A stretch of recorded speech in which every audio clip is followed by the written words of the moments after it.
Triple तलाक victim revolution society के तहत आज प्रेस क्लब अलीगढ़ में प्रेस कॉन्फ्रेंस की गई, जिसमें ट्रिपल तलाक पीड़ित, तलाक के बिदअत से जो पीड़ित हैं उन्हें न्याय दिलाने के लिए, सामाजिक न्याय दिलाने के लिए, समाज में सम्मान दिलाने के लिए मेहनत की जाएगी।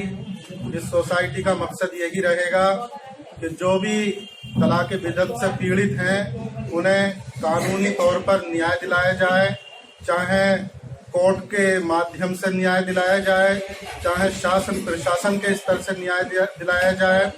और ट्रिपल तलाक विक्टिम रिवॉल्यूशन सोसाइटी की पूरी ताकत ट्रिपल तलाक पीड़िताओं के पक्ष में रहेगी और उन्हें इंसाफ दिलाने के लिए आरोपी पति के खिलाफ जाकर उन्हें कठोर से कठोर सजा दिलाने का काम किया जाएगा आरोपी पति को, और समाज में न्याय, सम्मान और इंसाफ दिलाने का काम ट्रिपल तलाक विक्टिम रिवॉल्यूशन सोसाइटी तन मन धन से करे।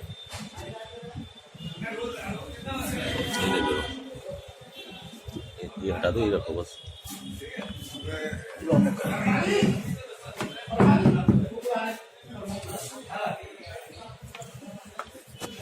हाँ मैडम, आप बताइए।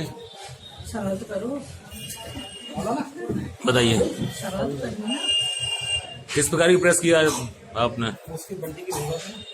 आज हम लोग यहाँ पे सभी पीड़ित महिलाएं एकत्रित हुए हैं।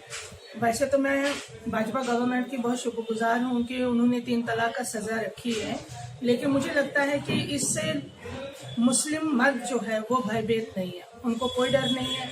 आज भी ट्रिपल तलाक हो रहे हैं और अगर कोई पुलिस प्रशासन के पास जाती भी है तो उसका FIR नहीं होता है।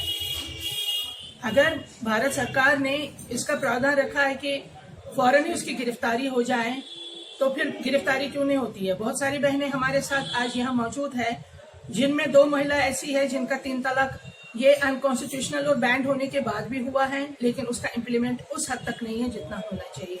इसलिए अब हम लोगों ने सोचा शायद ये सामाजिक जिम्मेदारी हमारी भी है कि हम ऐसी महिलाओं की मदद करें, तो इसलिए हम लोगों ने ये फ्रंट कायम किया है। इसके तहत सबसे पहले हम औरतों को ये शिक्षित करें कि उनको क्या क्या अधिकार है, सरकार ने उनको क्या क्या, कानून में उनको क्या क्या अधिकार है। वो एजुकेटेड नहीं है, उनको ज्यादा पता नहीं होता है, उसका ही एक मर्द फायदा उठाता है। और चाहे शादी के 10 साल हो, 20 साल हो, जब मर्जी उसके पास एक ये हथियार है, 3 तलाक दो और घर से बाहर निकालो। क्यों बाहर निकालेंगे ये उसको पूछेगा कौन? 3 तलाक वाली समस्या से तो आप भी जूझी हैं? जी मैं भी जूझ रही हूँ। अभी पीड़ित रही हैं 3 तलाक से? मैं भी 3 तलाक की पीड़िता हूँ। पिछले 4 साल से मैं इस केस को लड़ रही हूँ। अभी तक मेरा FIR नहीं हुआ, जबकि अनकॉन्स्टिट्यूशनल होने के बाद मेरा 3 तलाक हुआ है, लेकिन वो बहुत बड़ी संस्था में जॉब में है, इसलिए उसको वहां से भी सपोर्ट है। और प्रशासन और पुलिस शायद उस संस्थान के नाम से ही डरते हैं, इसलिए उनकी गिरफ्तारी भी नहीं हुई थी कभी।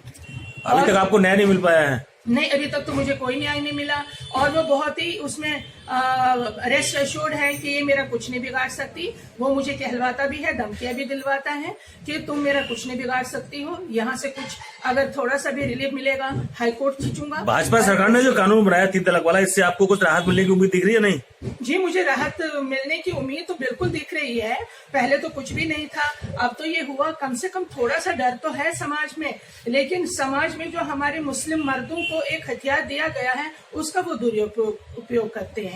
मैं चाहती हूँ कि एक कानून हो, यूनिफॉर्म सिविल कोड इंडिया को लाना चाहिए। भारत सरकार ने अगर महिलाओं के ट्रिपल तलाक को बैन किया है तो उनको यूनिफॉर्म सिविल कोड भी लाना चाहिए। हम एक कानून में जीना चाहते हैं, क्योंकि हम इंडियन कॉन्स्टिट्यूशनल लॉज को ही मानते हैं, बाकी हम कुछ नहीं। अभी जो ये कानून लागू हुआ है इससे आप संतुष्ट नहीं है? नहीं, मैं इतना संतुष्ट नहीं हूँ, क्योंकि ये पुलिस के माध्यम से कोई मदद नहीं होती है। अगर कोई कंप्लेंट भी करती है तो अरेस्टिंग नहीं होती है। हमारे पास ऐसी बहनें हैं जिन्होंने FIR किया भी, लेकिन उनको अरेस्टिंग अभी तक नहीं हुई है। और यहाँ पे हमारा कानून इतना लचीला है, 4, 5 साल, 6 साल तक वो लड़ती रहती है, जबकि वो आर्थिक तौर पे सक्षम नहीं होती है कि वो लड़े।